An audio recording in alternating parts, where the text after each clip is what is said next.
Hello po sa inyo lahat. Ayan. Ngayon po ay pangalawang ano ko na to.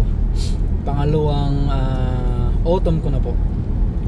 Ayan, nakita niyo ang kulay ng ating mga mga puno, mga dahon, nagkukulay dilaw na po ulit. Ngayon po ay autumn na. Malapit na po mag-winter. Ilang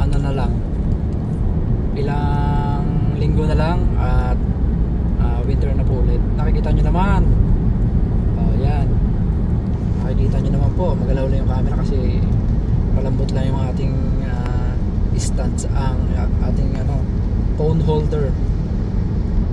Kita nyo naman, ang ganda ng view, di ba? Oh. Wow. Dilaw na dilaw. Napakaganda pong tingnan.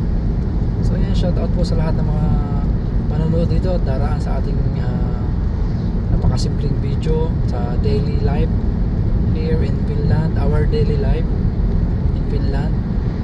So sana ay mag-enjoy kayo sa munting view. So wala pa tong 3 minutes, wala pa kaya 3 minutes to. Yun, ganda ng view. Maulan na pala ngayon, umuulan ngayon dito.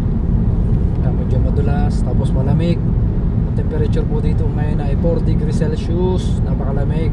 Sa umaga ay -0 at 1.